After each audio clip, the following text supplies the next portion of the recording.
Pasta আপনারা কি কখনো এভাবে ট্রাই করে দেখেছেন? যদি না করে থাকেন একবার ট্রাই করতে পারেন। একদম ঘরোয়া স্টাইলে বানানো এই পাস্তা, তবে স্বাদে কিন্তু কোনো কম্প্রোমাইজ হবে না। আর আমি কীভাবে বানালাম এই পাস্তা দেখতে হলে ভিডিওটি স্কিপ না করে শেষ পর্যন্ত দেখুন।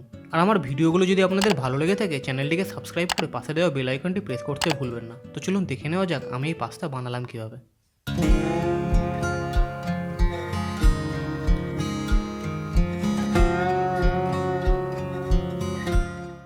এগ পাস্তা বানানোর জন্য আমি যে উপকরণগুলো নিয়েছি তা হলো টমেটো, পেঁয়াজ, যা আমি এভাবে ট্রায়াঙ্গেল শেপে কেটে নিয়েছি। এভাবে কাটলে পেঁয়াজগুলো যখন গালে পড়ে তার টেস্ট একটু ভিন্ন লাগে, কারণ পেঁয়াজগুলো প্রায় গোটা গোটা থাকে, সব কিছুর সাথে মিশে যায় না। আর নিয়েছি দুটো ডিম, আর সাথে থাকছে বিনস, যা অপশনাল, আপনারা চাইলে বিনস নাও নিতে পারেন, এবং আদা ও রসুন, যা আমি ফাইনালি চপ করে নিয়েছি। এবং থাকছে কাঁচা লঙ্কা ও পাস্তা। আমি এখানে ফুজিলি পাস্তা ইউজ করেছি, আপনারা চাইলে অন্য যে কোনো পাস্তা ইউজ করতে পারেন। প্রথমে কেটে রাখা টমেটোগুলোকে মিক্সিতে দিয়ে একটি পেস্ট বানিয়ে নেব।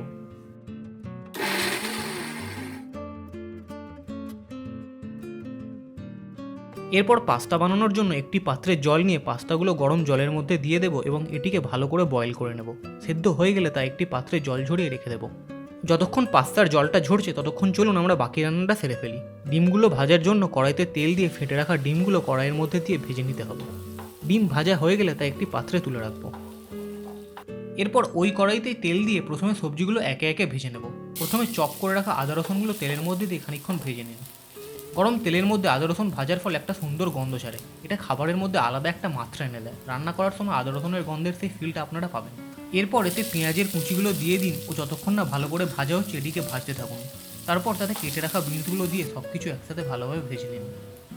এরপর এতে একে একে গুঁড়ো মশলাগুলো দিয়ে দেবো। প্রথমে দিয়ে দেবো 1 চামচ নুন। নুন দেওয়া হয়ে গেলে তাতে দিয়ে দেবো 1/2 চামচ লঙ্কার গুঁড়ো, 1/2 চামচ গোলমরিচ ও 1/2 চামচ জিরে গুঁড়ো। গুঁড়ো মশলাগুলো দিয়ে ভালোভাবে ভাজা হয়ে গেলে তাতে দিয়ে দেবো মিক্সিতে করে রাখা টমেটোর পেস্ট। টমেটোর পেস্টটা দিয়ে দেওয়ার পর এতে দিয়ে দেবো অল্প পরিমাণ টমেটো কেচাপ ও কেটে রাখা লঙ্কা। সব কিছু দিয়ে ভাজা হয়ে গেলে এতে দিয়ে দেবো সেদ্ধ করে রাখা পাস্তা এবং এরপর এটিকে কড়াইতে বেশ খানিকক্ষণ ধরে ভেজে নেব। এবং সব শেষে এতে অ্যাড করে দেবো ভেজে রাখা ডিম। আর তারপরেই রেডি হয়ে যাবে আমাদের এগ পাস্তা। আজই আপনারা এটি বাড়িতে ট্রাই করুন ও আমাকে কমেন্ট বক্সে জানান কেমন লাগলো আপনাদের এই রেসিপি।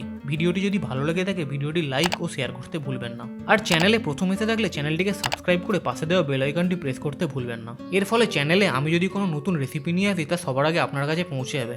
দেখা হচ্ছে নেক্সট ভিডিওতে। ধন্যবাদ।